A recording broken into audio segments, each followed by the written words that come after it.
What it do, Tech File fam? We coming at you with some bonus content because by the time we record tomorrow for our normal weekly episode, there will be two different playing games taking place as we record. So we figured it'd be a good time to kind of take a moment, talk about the four different playing games as an aside, and give them the attention that they deserve because some interesting stuff happening in the play-in. So we're gonna break it down the play-in, give some previews, and talk those not series games right after this intro. Hit 'em hard, let's go. That TECK, running back like where's my replay? Got it all in the mix, no DJs. Said it's hard in the game like damn, miscellaneous. Spitting real talk for the entertainment. All the podcasts that the game up and they get smacked back down like a WrestleMania. Tell them that they better get their nose ready at a home city. You know, get it block even on the low setting. And you know we keep saying so we never gotta get tapped on everybody else. Cause you get ready. Ain't nobody else doing this like I. Better keep them cameras and microphones hot. Cause this one's a vibe. Gotta run this race with my tribe. Going live with the pie. Do it like there's no tomorrow. Came to my ear later. Shout out to my point guard. We about to hit them hard. Got them throwing in the tap. Tell the red blow the whistle. This is technical foul.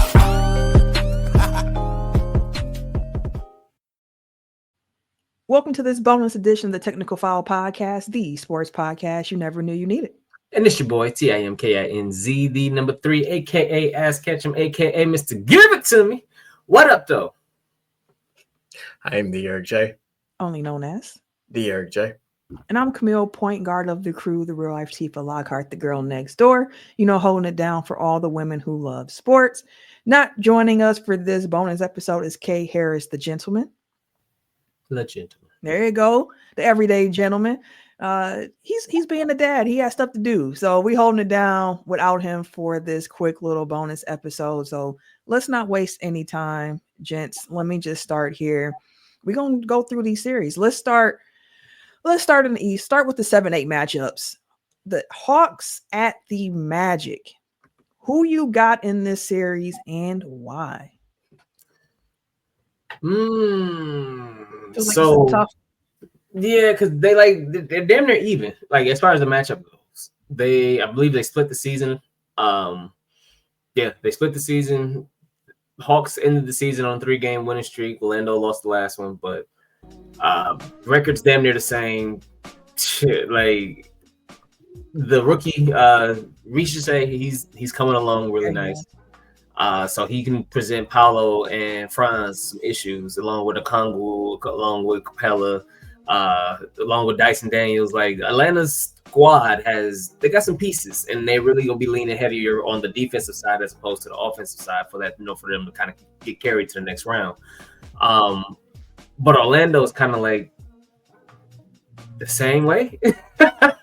Even more dialed up on that defense part and lesser on the offense. Like the offense for the Magic is more, especially the shooting. Still, like it's one of those things. But Paolo's he might be able to carry them to the next round as well. Like against this Atlanta squad, I don't know how much they'll do in the next round, but this one should be a really good game. But for me, I'll go with because it's 50-50.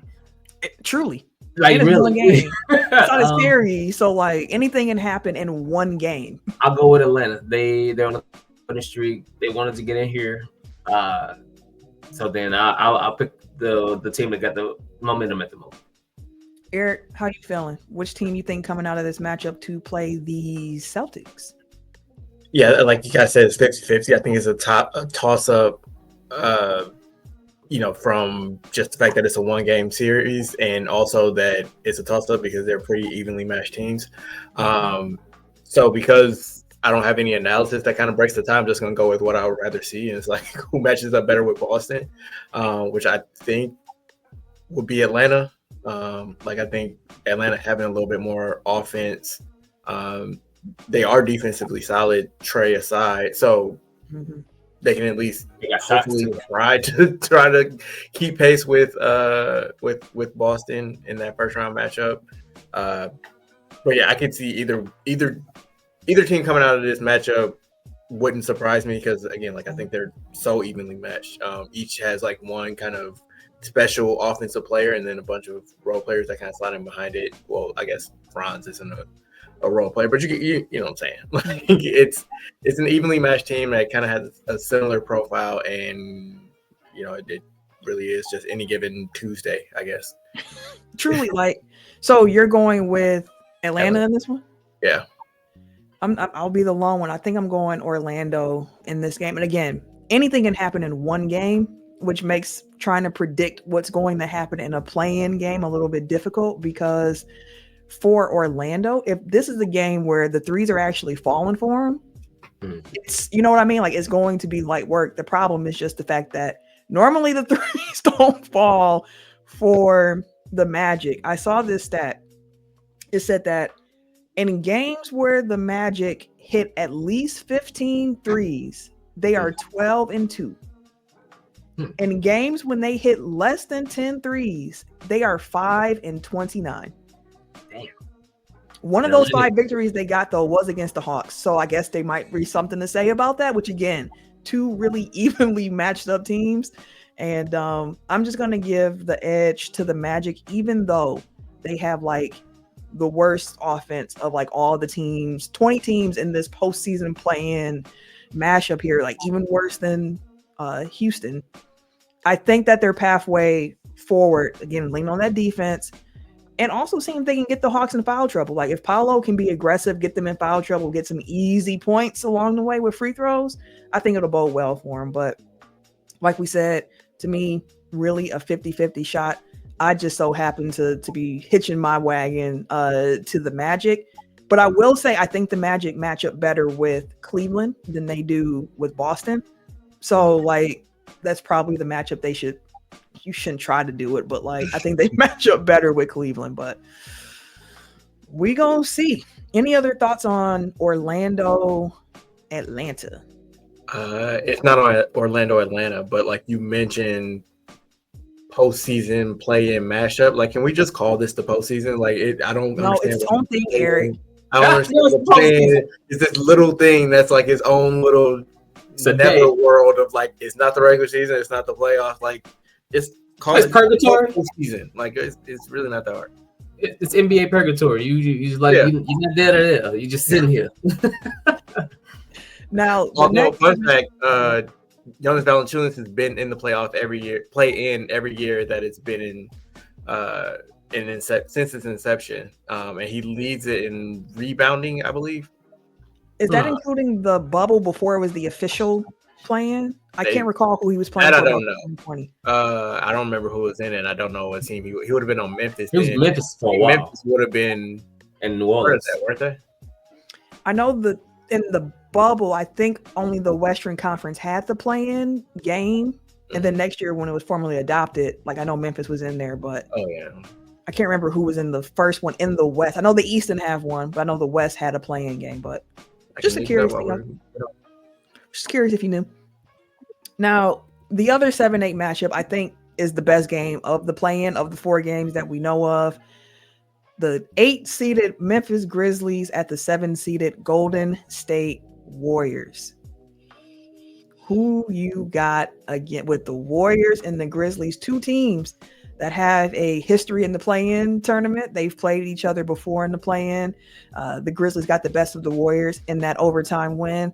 Then the next year, the Warriors got the best of the Grizzlies in an actual playoff series. So some history between these 2 teams. If you remember in that 2022 playoff series, that was they broke the code and the arguments about if the Grizzlies were dirty or not, because Gary Payton got injured during that series. And there was all this commotion around the Grizzlies being dirty. So 2 teams that have some history here. Who you got? Before we answer that, just to put a pin in it, the Grizzlies were in that Western Conference bubble play-in. And Jonas Valanciunas had 17 rebounds. So there you go. Every single one. Everyone, even the unofficial start to the play-in tournament. He needs a play-in statue. Play-in MVP is going to be named after Jonas Valanciunas. Right. That's going to be wild. The Valanciunas Memorial Trophy. Oh my Did you just kill him? No, remember it's career. You know, when it's still happening. Afterwards, we come out afterwards. You know, you don't get trophy until after you're done. But Grizzlies Warriors, who y'all got in this one? I've got the Warriors. I mean, if what was that Sunday was any indication, like the Warriors are in postseason mode as is. That was a good ass. That was a great game on Sunday, so it's unfortunate that somebody had to lose that one. But Memphis just fired their coach; they're kind of in disarray. Ja's more concerned about ammunition celebrations than basketball at the moment. They're just kind of a mess. Like I do think that kind of the bad blood that has historically been between these two teams kind of does amp it up a bit for me, and like maybe they'll actually decide to lock in and make this a game. But I think that the Grizz are kind of reeling at the moment, and I think the Warriors are one of the best teams in the West, to be quite honest. So that's my pick. But again, it's one game, so you never know what's going to happen. Yeah. It feels like that should just be the title of this episode. It's one game. Who knows?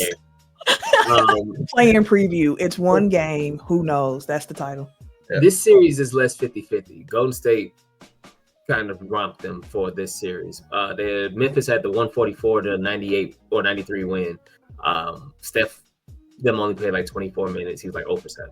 But other than that, it's been pretty much Golden State. And like you said, the way that Golden State's been playing lately, especially yesterday's game, like they had to take on James Harden and Kawhi Leonard and shit. And fucking Zubac putting up 23, 24 points. But that was still a good-ass game. Steph turned Chef Curry, along with the Basham brothers, they're going to be all right. They're going to be all right. And Brandon, he's really coming into his own, too. Like, as a shooter, as a player. Brandon. Yeah. Like, who called him Brandon? But no, he's really coming into his own as a player, as a really key cog to the team as well over there in Golden State. Whereas I'd be curious, like, anybody checked in on Desmond Bain? Like, he the quiet one over there. They don't nobody hear nothing about him. Don't know. He just be over there hooping in silence. Well, he almost Santi Aldama on the bench, so he ain't quiet. And I feel like he's always the one that kind of like, if there's a he's like the much more skilled version of Isaiah Stewart of the Grizzlies, where if the Grizzlies are in some shit, Desmond Bain is prominently involved. In the middle of it? He's the one that pooped it out. But no, with Memphis kind of figuring themselves out and stuff like that, I just got Golden State more locked in at the moment. As a better team at the moment. Steph is all world at the moment. He's locked in. Like, he playoff Steph ready. Butler had a good game too. Like, if Jimmy playoff Butler show up now too, it's a wrap. Well, to be fair, they don't call him play in Jimmy, so you might get away because apparently it's two different things. That's fair too. But no, I got Golden State in this one. Yeah, I'm with you. I got Golden State in this one. And even if Golden State does lose because it's just one game, I think that they would win the next matchup against whoever comes out of the 9-10 game in the West between the Kings and the Mavericks. But I think for the Grizzlies, this is going to some people like, wait, what? Because the headlines here is Ja Morant, Jaren Jackson Jr., Desmond Bain, Steph Curry, Jimmy Butler, Draymond. Those are the names you're going to think of first. But I think for the Grizzlies, them losing their rookie Jalen Wells to the injury that he had recently is going to really harm them, because he was one of their best point of attack defenders as well. And when the Grizzlies did play the Warriors, he was someone who was checking Steph and making Steph uncomfortable. And they're not going to have that aspect in this game now. So we'll be really curious to see how that goes. Jaren Jackson Jr., I mentioned fouling in the last matchup. Jaren Jackson Jr., you can get him in the air. You can get some fouls that way. And we know Jimmy Butler loves to draw fouls. So that's another piece of it that I'm looking for. If they can get Jaren Jackson Jr. into foul trouble and just continue rolling the way they have, I definitely have the Warriors. But the thing I'll say for the Grizzlies in regards to the Warriors, where I'm like, you might have an advantage here if you can play it right, they're just bigger than the Warriors. With Edie and Jaren Jackson Jr. being out there, they can run that double big lineup unless the Warriors want to go and, dust off Kevon Looney, who has gotten playing time this year. He played last night. Yeah, was post the stretch big they have over there, but like the size that Memphis can play with and that they generally do play with can pose some problems for the Warriors who tend to play a little bit smaller. But I still got Golden State in this game. Any other thoughts on Warriors Grizzlies before we move into the 9-10 matchups? I haven't looked at the news today. Jimmy's leg or thigh or whatever it was, that's okay. His quad. Jimmy said he was fine.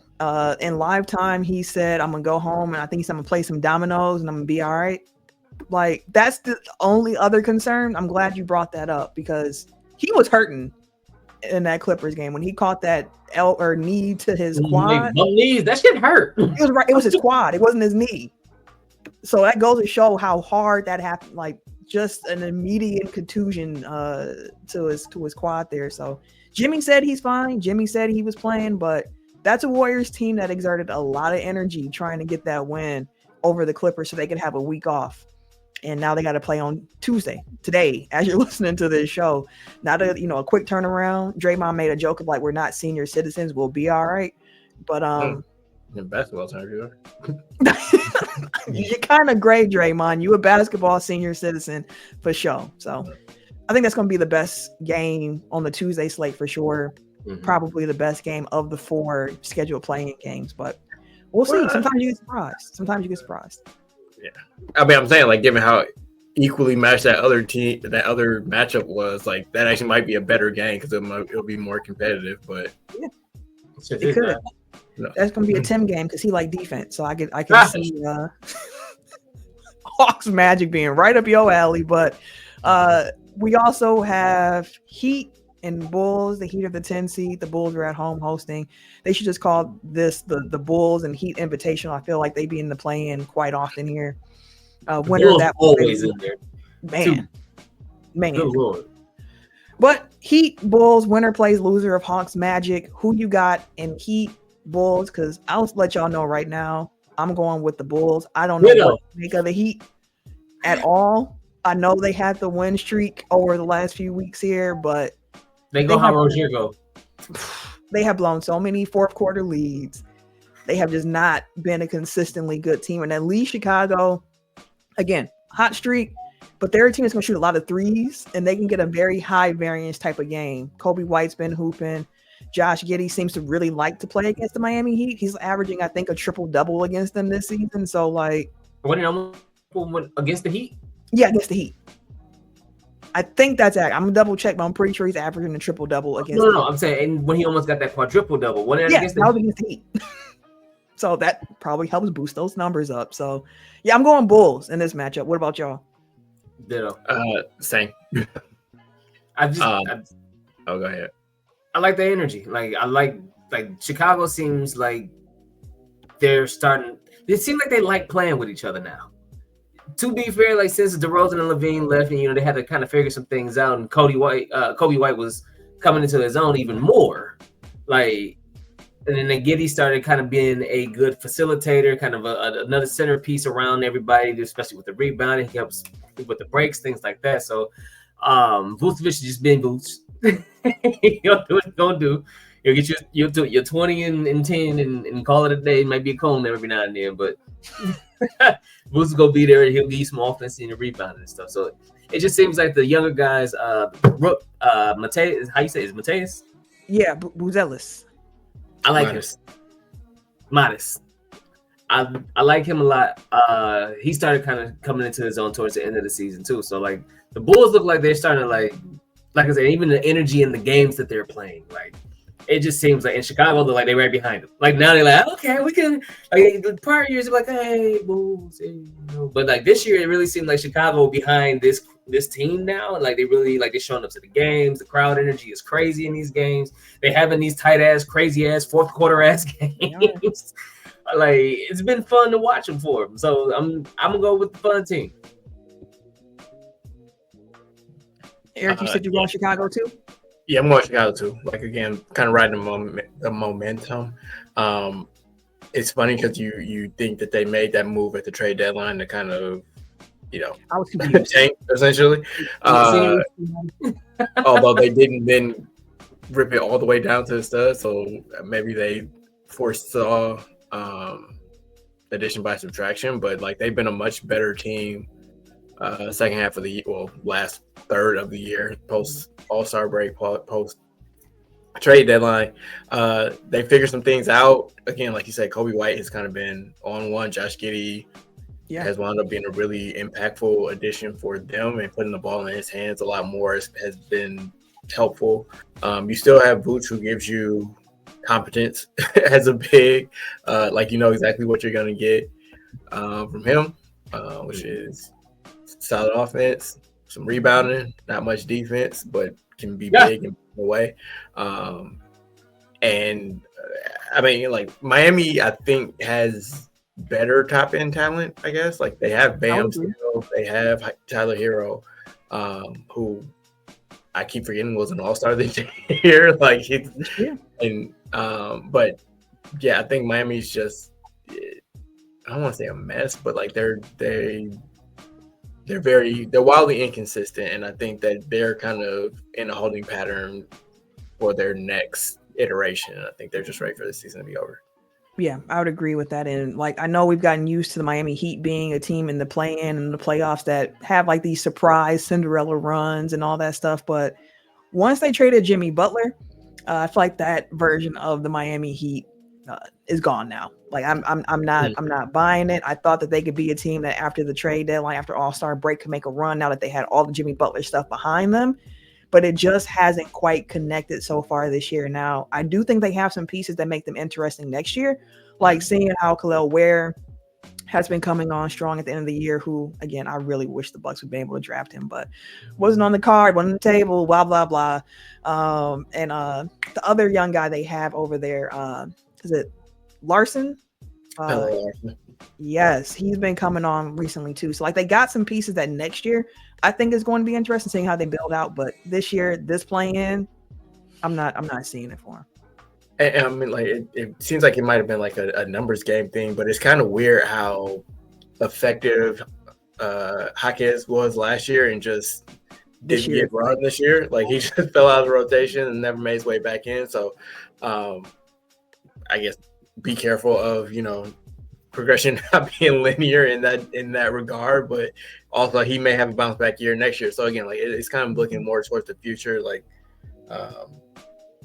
you know, Andrew Wiggins isn't really changing your fortunes too much, but that's at least a competent vet that they have.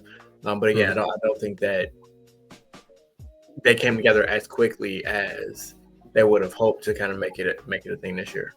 Yeah, I definitely agree with that. Last but not least, we have the 10-seeded Dallas Mavericks at the 9-seeded Sacramento Kings. Winner plays the loser of Grizzlies Warriors. The Mavericks felt like a team that were doing everything in their power at one point in the season to fall out of the top 10. But the Suns were so bad that it didn't matter. So here we are, 10-seed Mavericks at the 9-seeded Kings. Who y'all got in this Western Conference play-in game? Sacramento. Really? I don't trust Dallas yet. Like, I know AD's back, stuff like that. Even with him being back the last couple games, they were still trying to figure some things out. I think they got a win, but I think they lost more than they won when he came back. And then like he still has to figure he didn't get a chance to really get chemistry with them at all. He's still fresh off the trade, in essence. Yeah. Like he got hurt right away. The day he debuted. So you still have a whole cohesion thing to figure out. Yeah, he putting up numbers over there, sure. But if it doesn't translate yet, not to mention Levine and DeRozan, and now that they over there with Sabonis and shit like that, like they're having a good time. They're having a funky good time.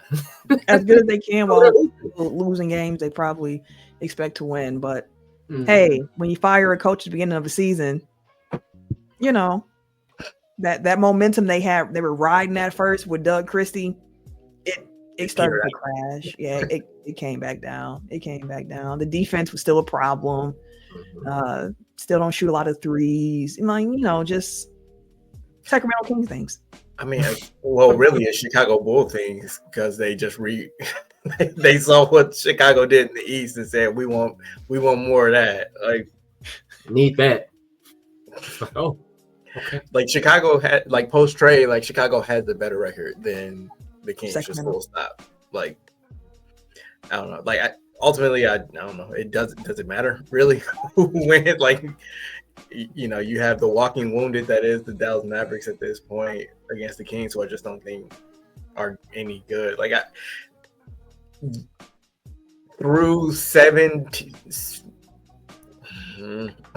Like the late season firings are kind of throwing it off, but like at least through the top 8, I think that the West is as strong as advertised. But like it's just as equally trash at the bottom as the East was. Like people talk about the imbalance, but especially now with like Denver and Memphis firing their coaches, like again, I think it's only 6 teams that you can really look at as true contenders in the West. I mean, they still have Jokic, so I guess maybe still throw Denver in there, but I think they've punted on both of those teams have kind of punted on this season. So that's more of like a holistic look at kind of like what the playoff field is. Like I think that we are at least in store for an exciting playoffs.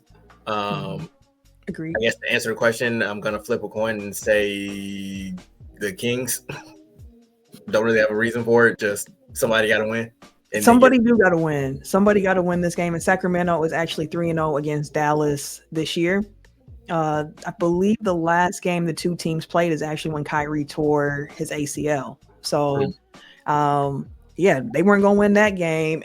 And looking at the Mavericks, like they're just so thin with their guard rotation. Like they're going to lean on their front court to really kind of create offense. Like, yes, you have Dinwiddie and whatnot, but like Anthony Davis is what you're running this through. Lively, Gafford. So like they get some stops and get enough points along the way. They're like, it could happen. But again, whoever wins this game between the Kings and the Mavericks, like I think they're going to lose the very next game to whoever loses the Grizzlies Warriors game. So I'm actually going to go with the Mavericks to get a little upset here. Okay. But again, it's a 50-50 shot. Like it could definitely break another way. Especially if it's a game where Zach LaVine is aggressive and DeRozan is knocking down shots. That's hard to stop, but we'll see. We'll see. One last question for you gentlemen here before we wrap up. And we kind of might have already answered this. I think I know what y'all are going to say, but just want to officially ask, which play-in team do you think has the best chance to make noise in the playoffs if they can escape the play-in? Stefano. Yeah, so like everybody's saying the Warriors here, right?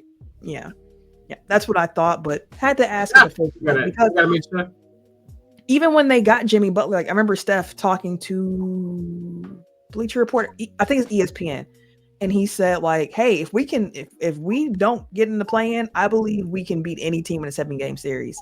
Now it's just like, are y'all gonna be able to escape the play-in to get to the series? Because I think that they match up pretty decently with the Rockets. If that is their first round matchup, if they win that first game. Now the Thunder, I don't know about that upset, but if they get the Rockets, I like their chances. I think of all the teams that the Thunder could play in the first round, though, like Golden State is by far like we at least want to see them. I guess I would agree. I would agree. Although I say that, but I think Memphis actually might match up a little bit better against them because of their size. Like size is the one thing that I think gives. Theoretically, I'm with you on that. We just haven't seen the Grizzlies beat any good teams this year. So yeah, that's the only reason why I would say like get pause, like from a matchup standpoint. Like actually, like the size might be something that can kind of be a bit of an equalizer. But Steph, Draymond, Jimmy Butler in the playoffs, like that's not really the makeup of a team that you want to see as your reward for winning 65 plus games in the regular season.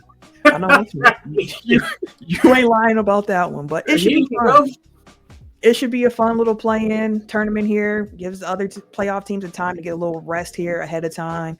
And I'm so thankful that the Milwaukee Bucks start their playoff journey as the first game on Saturday so I can enjoy WrestleMania weekend.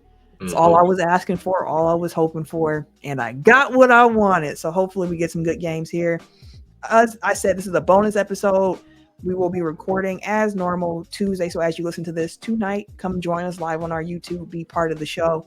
We should have the full crew there breaking down the playoff matchups that we know about. So talking about the 4-5 matchups and then the 3-6 matchups in the East and the West. And previewing WrestleMania. It's a preview show on Tech Foul this week. So make sure y'all tune into that as well. If you're not yet following us on our social media platforms, please head on over to Technical Foul, TECKNICAL FOUL on Twitter, Instagram, TikTok, and Blue Sky. Technical Foul Podcast on Facebook and YouTube. On the YouTube side of things, make sure you like up the video, subscribe, comment. All that stuff helps other people find the show. And if you want to follow me personally, you can catch me. Wait a minute. On Twitter, Instagram, Blue Sky, and these PSN 2K streets at Camille Monet, CAMILLEMONAE. Bugs Bunny on Twitter. That's all you get. Like it. K Harris, the gentleman, is not here, but he'll give y'all his socials tomorrow. I'm not even going to try right now. Yeah. And it's your boy, TIMKINZ, the number 3, aka Ass Catch him, aka Mr. Give It To Me. We up out of here. For sure. Talk to y'all tomorrow. Well, today, as you're listening to this. Peace out, y'all. Who's that?